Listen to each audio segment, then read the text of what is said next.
we're back here for Behind the Scenes. We just finished the show on metaphors and prophecy, and you're pretty adamant that prophecies are a hack tool and are like in no way ever used well in literature. So if you're considering using a prophecy in your book, just be aware it doesn't have a great reputation. When it's incredibly ambiguous, and people, and I think that's the times when I enjoy them the most.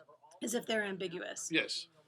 I like the idea that a prophecy can be misinterpreted, and people can adamantly and vigorously pursue a prophecy and maintaining a prophecy, and then only to find out that that prophecy was completely misunderstood, and that's not how it was supposed to be. But the question is, how do you learn that you were wrong about the prophecy, and how is that done?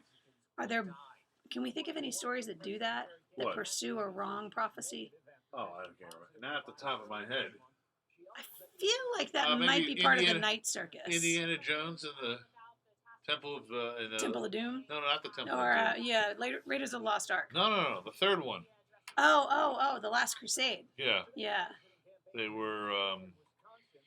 it kind of reminds me of the scene where they give him the chalice. Oh, yeah. And he drinks it, and he chose poorly. Yeah. Because he expected the Holy Grail to be something grand. And then he said, well, okay, we got to look for something from this particular time period. Yeah. That could be... It could have been made with the materials that were available at the time and that sort of thing, yeah. And that would be served in an inn.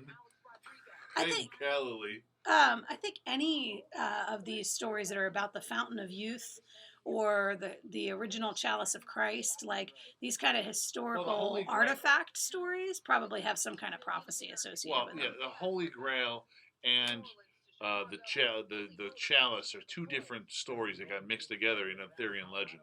Okay.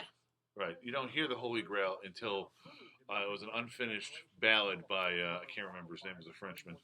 Okay. I mean, I don't know. I read a lot of Thomas Mallory in graduate school. No, this is Arthurian stuff. I don't remember. Pre-Thomas Mallory. It's an unfinished ballad by...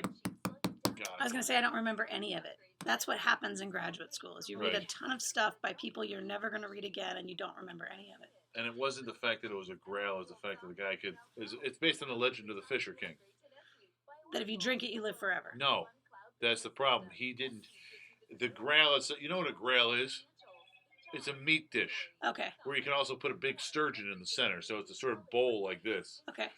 And they bring out the meat dish to the king, and then Percival looks inside and he sees just communion wafers, and the king would sustain himself on communion wafers. Okay. And that was the miracle more than the actual grail itself.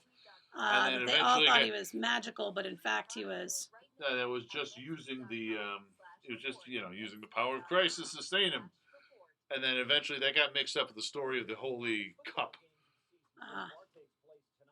Which, the more you know, friends. I want that NBC thing to come across the screen right now. Then he ran... the story of the Holy Cup was that the cup they all drank from, the Last Supper, Joseph of Arimathea caught up and caught Christ's blood as it dripped off the cross. You know, that sort of thing. Yes, I know that story. And then that got mixed up with the story of the Grail. Gotcha. Or repurposed. Because that's what writers do. It's called midrashing. Yeah. Midrashing is where you take multiple stories and you weave them all together into a brand new story to accomplish the kind of purpose that you're trying to accomplish. And this is the legacy of the people who wrote the Bible. Midrashing. You can look it up. MIDRASH. Thank you for being part of us. Thank you for being patrons. We appreciate you. Have a great weekend.